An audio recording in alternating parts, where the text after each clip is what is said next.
March 12, 1945. Just outside a small settlement in western Germany, the cold rain had turned the ground into thick, clinging mud.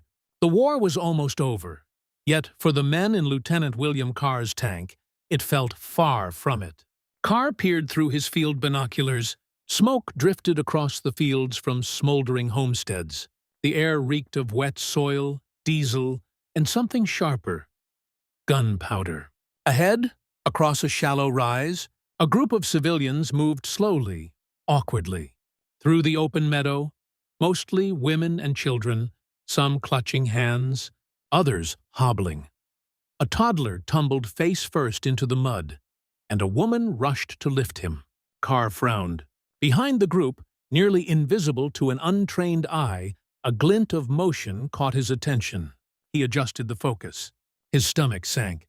A machine gun emplacement, a German MG-42, hidden just behind a collapsed stone wall. 2 Waffen-SS soldiers crouched there.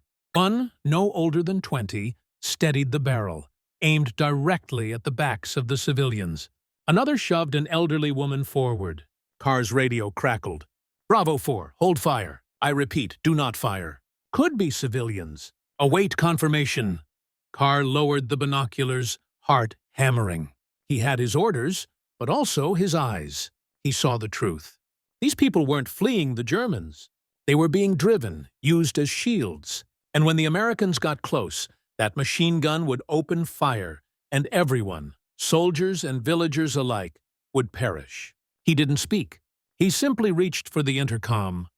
Loader, high explosive round. Target left of the stone wall. He prepared a shot.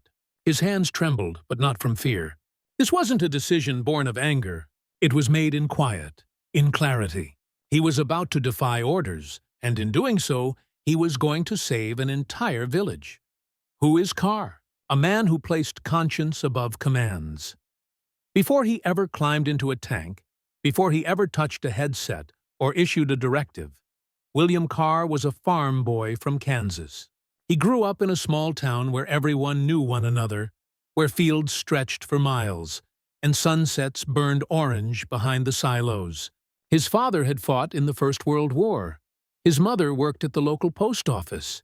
Carr had never left the Midwest before the Army sent him away.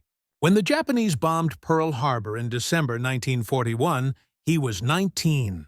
2 weeks later, he enlisted.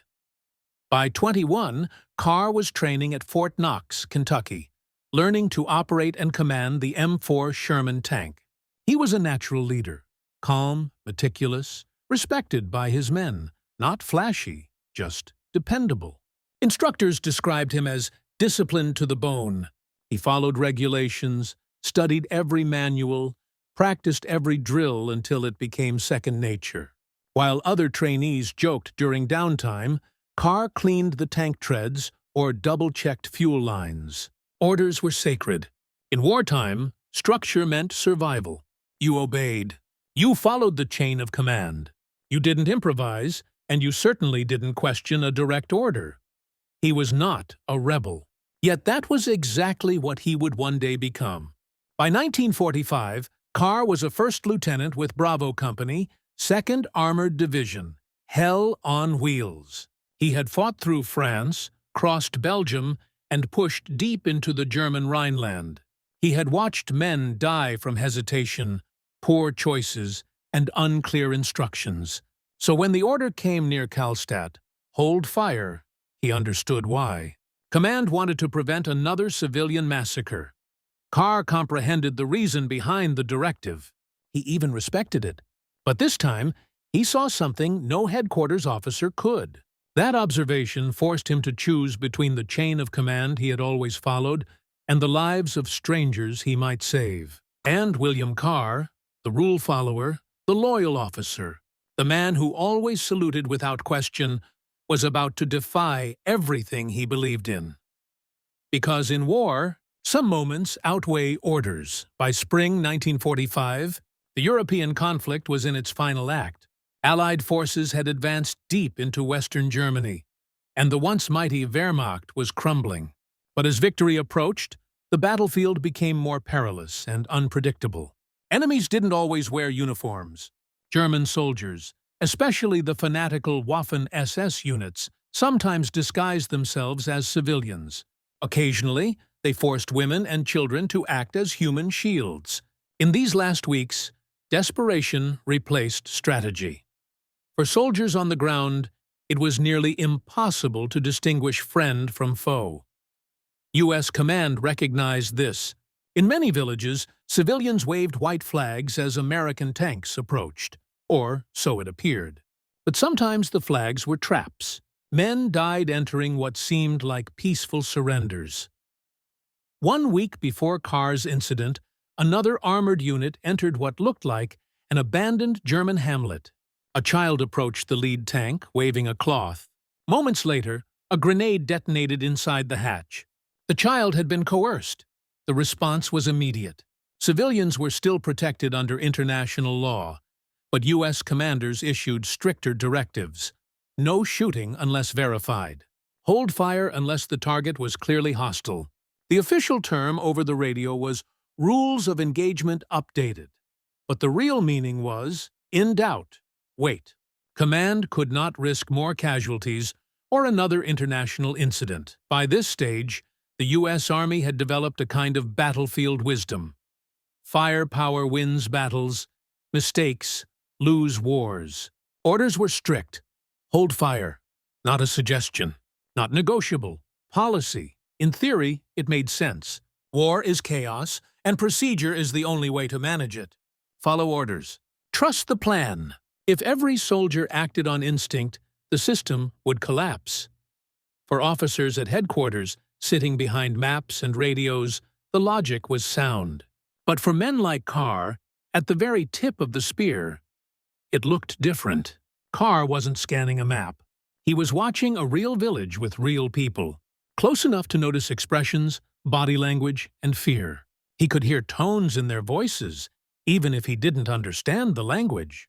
And that day, what he saw told him everything he needed to know. The civilians weren't running. They weren't scattering. They were being driven forward in a tight cluster toward the American line. To command, that might have looked like chaos, unorganized civilian movement.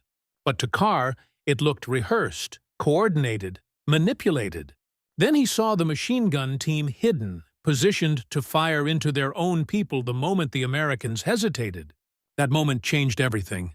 Carr had studied military strategy. He knew how ambushes worked. The positioning was textbook.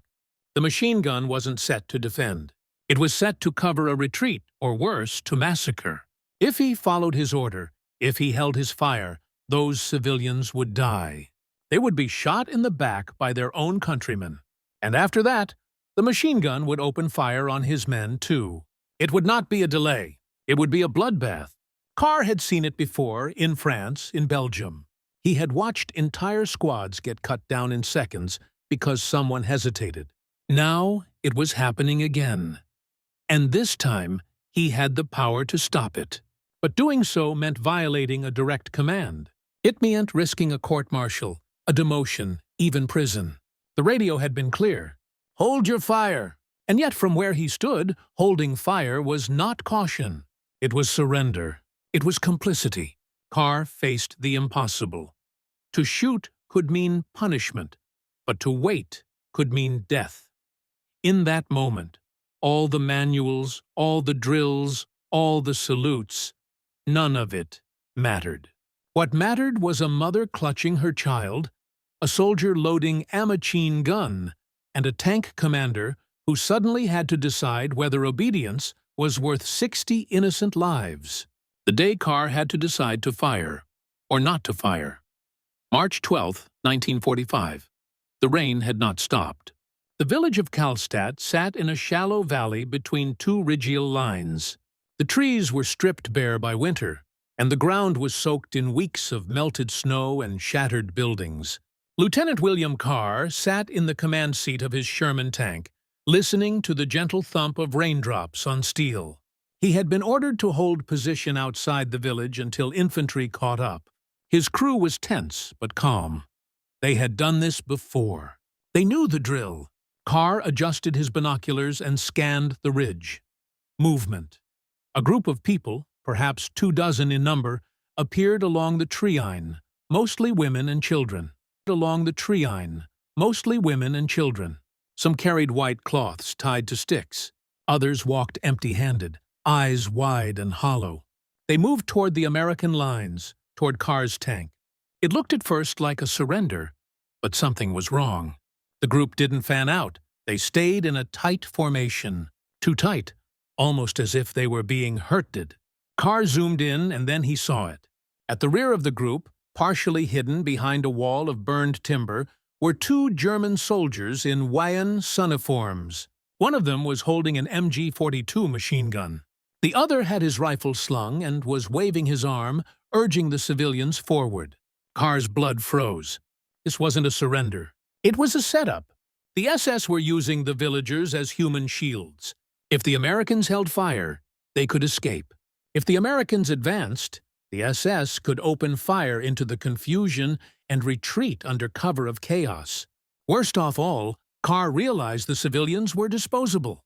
The Germans might kill them anyway to prevent witnesses. He switched to the intercom. "Driver, engine idle."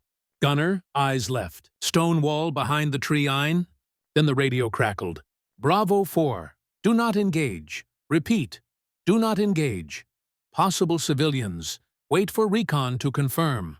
Hold your fire." Carr blinked. That was it. The order he had trained years to follow. The voice from command. The voice that outranked him. He lowered the binoculars and looked again at the field. He saw a woman struggling to hold a baby under her coat. A boy no older than 5, tripping in the mud. The MG-42 behind them remained still, waiting. Carr did not move. His crew looked to him. No one said a word because they had all seen it, too. Carr leaned into the intercom again. "Loader. High explosive round. Load it now." "Sir," the loader replied. "We just got the whole fire order." Carr didn't hesitate. "I see a machine gun nest behind civilians. They're being forced forward. This is not a drill. Load the round." The gunner locked eyes with him through the periscope. He saw it in Carr's expression. This wasn't a decision made out of fear or rage. It was clarity. The loader shoved the shell into the breech. The turret adjusted slightly. Carr gave the order. Fire. The sound was deafening. A plume of earth and stone exploded behind the tree-line. Screams echoed from the ridge, not from the villagers, but from the German soldiers caught in the blast. Carr switched to binoculars again. The MG-42 was gone. So were the men behind it. The villagers hit the ground in shock, but were unharmed. One woman covered her child. A teenage boy raised his arms in the air. A little girl began to cry, not from pain, but from disbelief. They were alive. Carr exhaled for the first time in minutes. His heart pounded. His hands were still gripping the edge of the hatch. He had disobeyed, and it had worked. The infantry arrived minutes later. They swept the ridge. No additional gunfire, no resistance, just scorched earth where the ambush had been. Carr dismounted and walked toward the villagers. An old man approached him first. He looked confused, frightened, and then grateful. He spoke in German, which Carr didn't understand, but he recognized one word: kinder. Children. Another woman clutched Carr's arm. She pointed back toward the field where 2 bodies lay, German soldiers. And then she hugged him. He was stunned. He had expected a reprimand. He had expected investigation. But what he had not expected was to be thanked. That night, as he cleaned the tank turret and wrote a letter home, he reflected on what had happened. He had made a call that violated standing orders, but the order had been given from miles away, based on incomplete intelligence under the assumption that these civilians were unconfirmed. Carr had seen the truth. He had read these signs: the tight formation, the visible fear, the armed men behind them, the subtle shives. It had not been guesswork. It had been judgment. He knew the consequences might come later. But he also knew that if he had hesitated, those children would be dead. Those mothers would be dead. His own crew might be dead. The order had said, "Hold your fire." But sometimes Carr now believed holding fire meant letting evil win, and he had not joined the army to do that. The investigation and the verdict. The next morning, Carr was summoned to the battalion command post. His crew didn't say much. They knew what this was. Carr knew it too. The radio logs were clear. He had fired against direct orders. That was not something that went unnoticed in the U.S. Army. The war might have been nearing its end, but military law still applied hard. Carr walked into the field tent and stood at attention. Mud still clung to his boots. Major Harold Winslow, his battalion executive officer, sat behind a folding table, flipping through a clipboard of typed reports.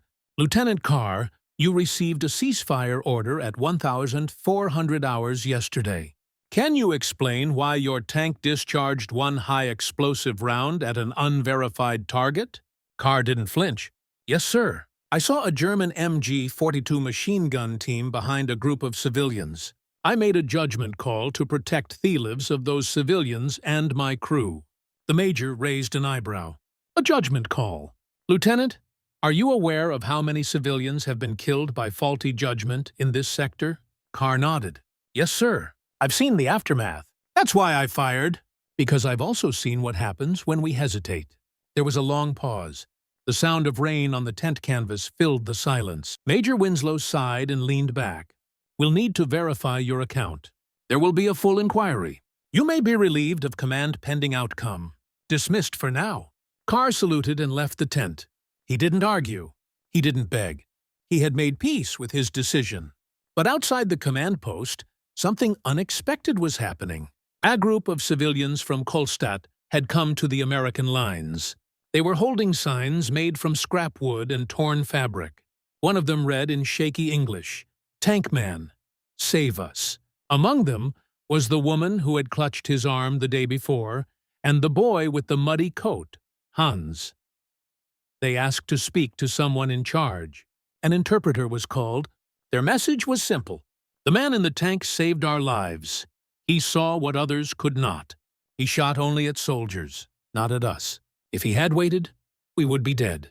Carr didn't hear this testimony directly, but the words traveled fast. 2 hours later, a U.S. Army recon unit returned from a sweep of the ridge behind the village.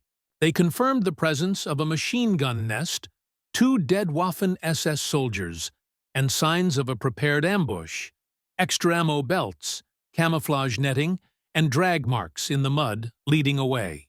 Proof that more enemy fighters had fled the scene. Even Major Winslow was silent for a few seconds after reading the report. He placed the file down and muttered to his adjutant, "Sometimes the front line sees more than we do." By that evening, Carr was called back to the tent. "You're not being charged, Lieutenant," the major said. "You will remain with your unit. And for what it's worth, I think you made the right call." Carr nodded. "Permission to speak freely, sir." "Granted, I wasn't trying to make a statement. I just couldn't live with watching those people die. That's all." The major didn't respond right away. Then he said, "That's more than some men can say. Carry on." Carr returned to his tank. His crew welcomed him with quiet claps on the shoulder and a cup of lukewarm coffee. They didn't need to say anything. They had trusted his call in the moment, and now it was clear he had saved lives, maybe even theirs. In the days that followed, news of the incident spread throughout the battalion. Among the enlisted men, Carr became something of a quiet legend. Not for being a rebel, not for grandstanding, but for choosing to act when others froze, for seeing through a lie, and protecting the innocent. One corporal put it simply, "The man saw a murder about to happen, and he stopped it." That's what a soldier is supposed to do. The official records would state the facts plainly. On March 12, 1945, Lieutenant William Carr, commanding officer of Bravo 4, discharged one high-explosive shell against an unauthorized target. The shell destroyed an enemy position and resulted in 0 civilian casualties. No reprimand, no commendation, just a line in a report. But for the people of Kolstad, that line meant everything. Because without that unauthorized round, an entire generation might never have been born. The village saved and the truth revealed. When the shooting stopped, The village of Karlstadt was quiet again. The Sherman tanks pulled in later that afternoon, followed by 2 platoons of American infantry. What they found was not a battlefield, but a village frozen in shock. The townspeople had not fled. Village frozen in shock. The townspeople had not fled. They had stayed in their homes, holding their breath, waiting to see which army would control their future. It turned out to be the Americans. When Carr stepped out of his tank and into the village square, it was like stepping into another world. A mother came forward with a child in her arms. The boy looked about 3 years old. His face was smudged with dirt and tears, but he was alive. The mother pointed to Carr, then to her son, then placed her hand over her heart. She did not speak English. Carr did not speak German, but nothing needed to be said. The U.S. medics arrived shortly after to check on the villagers. Most were unharmed, at least physically. But in the cellar of one home, they found something that chilled even the most seasoned soldiers. Explosives, several crates of them, packed under wooden beams, wired with detonators. The Waffen-SS had turned the house into a kill box. Their plan had been clear: lure the Americans in with civilians, then retreat and blow the house sky high. Kill everyone, villagers and Americans alike, and leave no witnesses. Carr's decision had stopped that from happening. His one shell had disrupted the German plan, forced the enemy to flee early, and given the village just enough time to survive. The infantry commander on site later wrote in his report, "This could have been Ordre-sur-Glane." He was referring to the massacre in France the year before, where over 600 civilians were killed by SS troops in a single afternoon. But this time, the story ended differently because one tank commander broke protocol and saw the ambush for what it was. Because he fired one round, because he refused to wait for permission to save lives. That night, the villagers gathered in the town square. A small fire was lit, not for celebration, but for remembrance. Carr and his crew were invited to sit with them. Bread was broken. A bottle of homemade schnapps was passed around. It was quiet, humble, human. One of the older men, speaking through a translator, said this: "In war, we expect to die. But today, an enemy came to our village and saved us. That is something I will tell my grandchildren." Carr listened. He didn't feel like a hero. He didn't even feel certain that what he had done was right in every way. But he knew this. If he had stayed silent, if he had obeyed the order without question, none of these people would be alive. The little boy with the dirt-streaked face, the teenage girl who had helped carry the wounded, the old woman who lit the fire with shaking hands. They were alive because of a decision made in the mud, under rain, behind the cracked glass of a tank scope. And while the war raged on in other corners of Europe, here in this village, because of that choice, there was peace just for one night. And sometimes that's all history needs. After the war ended in May of 1945, Lieutenant William Carr went home. He did not ask for a medal. He did not speak at ceremonies. When reporters came to the base looking for heroes, he politely declined interviews. He did not see himself that way. He returned to Kansas, to the same farm fields he had left behind 3 years earlier. He married his high school sweetheart. He raised 2 sons. He took a job as a mechanic. Nothing glamorous, nothing grand, but every now and then a letter would arrive, postmarked from Germany, from Karlstadt. The handwriting was sometimes neat, sometimes shaky. The language always translated with effort. But the message was the same. "You saved us." One of the letters came from a boy named Hans Becker. He had been 3 years old in the spring of '45. The child Carr had seen stumble in the mud. Hans wrote as a teenager, then again as a college student, then as a man. He told Carr he'd studied history because of that day, that he had chosen piecework because of what he witnessed, that his village still remembered the tank commander who'd chosen to fire, not to destroy, but to protect. In 1979, Hans Becker was elected mayor of Kolstad. One of his first acts was to establish a small memorial in the village square. Nothing dramatic, just a plaque with a simple engraving to the man who saw us, to the man who chose us. The village held a gathering each year on March 12th. Quiet, respectful, a candle-lit walk from the ridgeline to the stone wall where the ambush had once been, where no one had died, because someone had made sure of that. The United States Army never made a public statement about Carr's action. It was never included in official textbooks or strategic briefings, but in the ethics courses for junior officers, those few programs that dealt with moral decision-making in combat, his case was sometimes mentioned, not by name, just as a scenario. A tank commander sees a potential threat behind civilians. Orders say to hold fire, but lives are at risk. What should he do? And every time that question was posed, the debate lit up. Some cadets argued protocol, others argued instinct.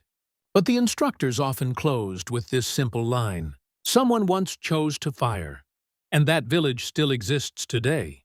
Carr never knew how far his story spread. He didn't need to. He had done what he believed was right, and then he'd lived quietly with that choice. But for the people in one small village across the ocean, he was never forgotten.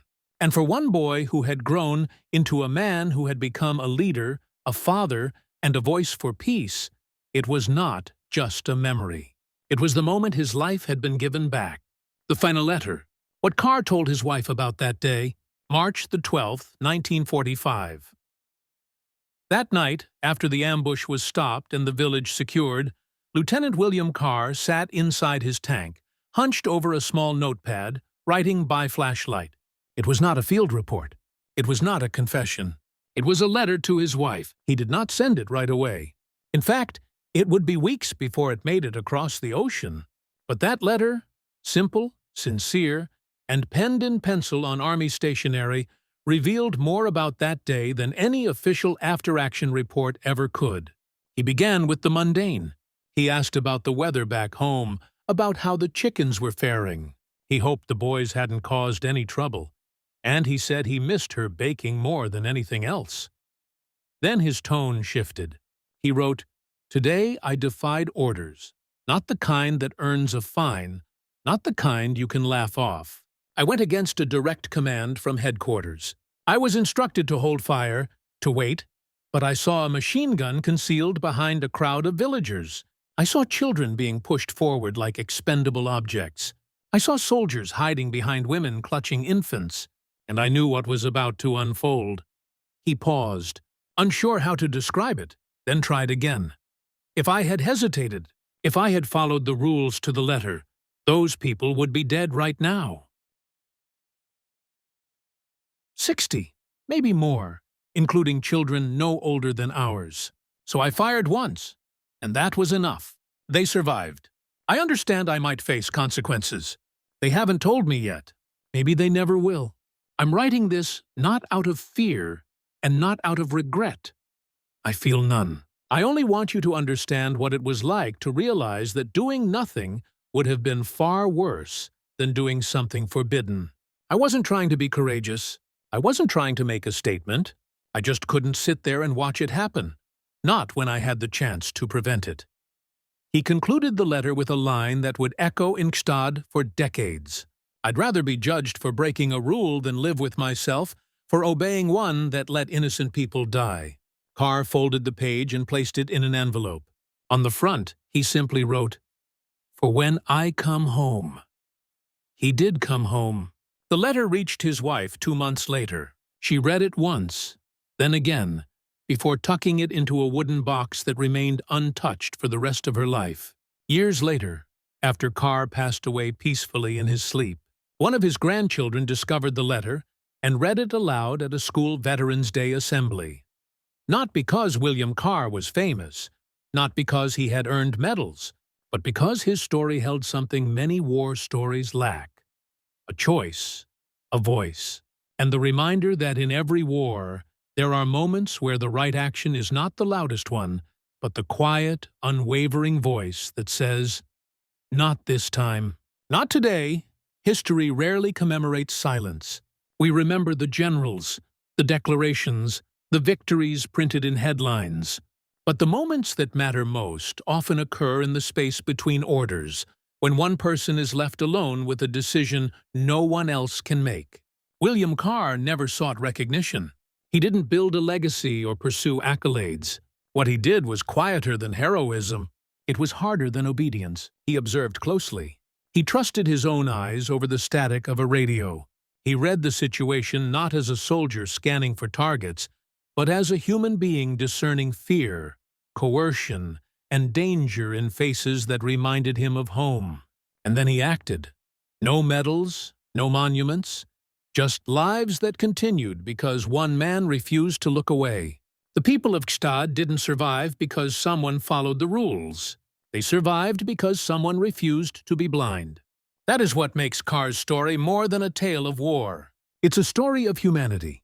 Because all of us will one day face a moment where the right choice isn't written down, where no one will tell us what to do, where hesitation could bring harm and action carries risk. And when that moment comes, there's no time to prepare.